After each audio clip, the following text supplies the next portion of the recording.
Hey everyone, welcome. Today we're tackling something that is, without a doubt, the most crucial first step you can take in your financial life. We're talking about building an emergency fund. So let's jump right in. Okay, let me ask you something. What if, right now, you suddenly needed 50,000 rupees? Like right now. Maybe for a medical thing, or your car just dies, or a family crisis pops up out of nowhere. Where would you get that cash? For a lot of us, that's a pretty scary question, right?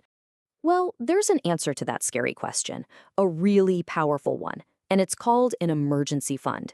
Think of it like your personal financial shield, always ready to block whatever surprises life decides to throw your way. So, what is an emergency fund, really?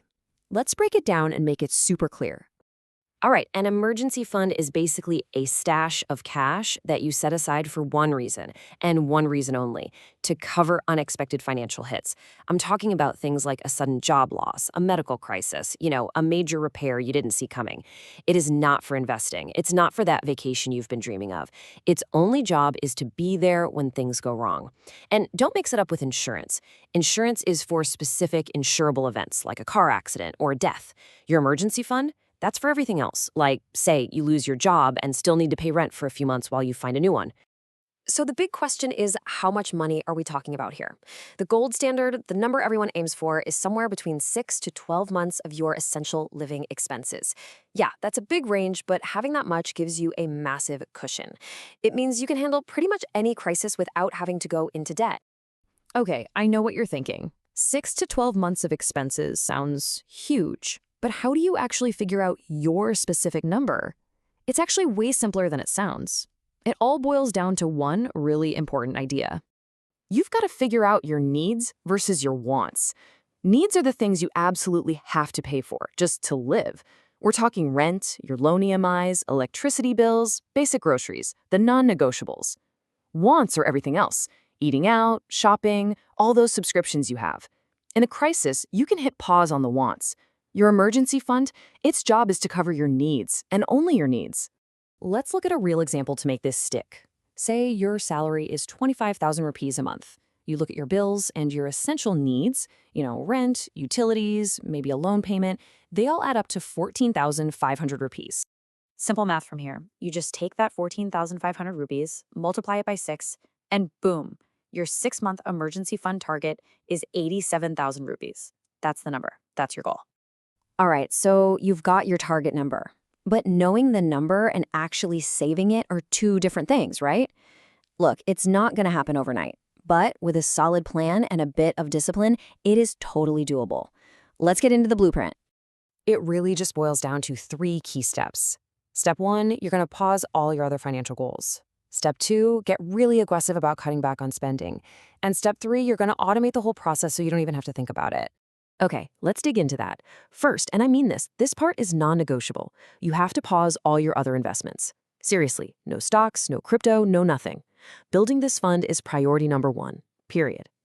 Next, you gotta slash your spending on wants. Be ruthless. Every single rupee you save by not ordering takeout or going to the movies, that goes straight into the fund.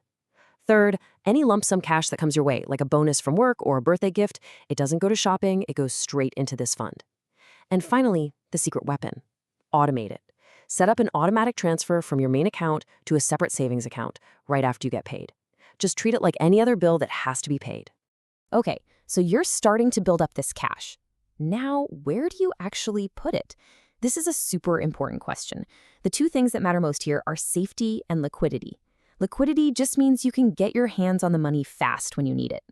A really smart way to think about this is what's called the 10-20-70 rule. It's a simple allocation strategy.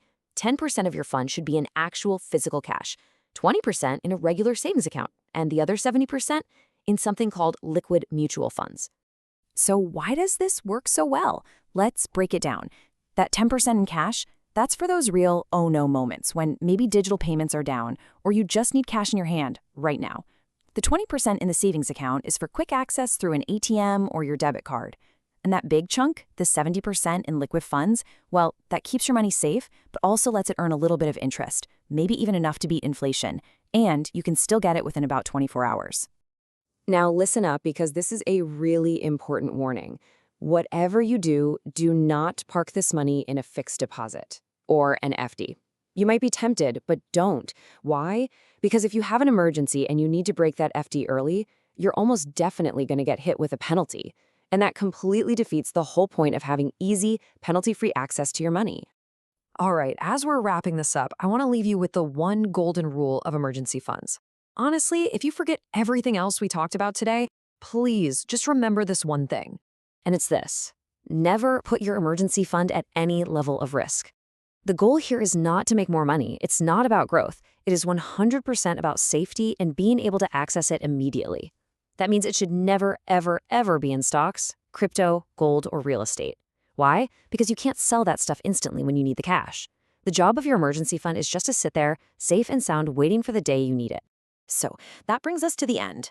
And the last question isn't for me, it's for you. You've got the blueprint now. You know the rules. You know why it's so important. So the only real question left is, when are you going to start building your financial safety net?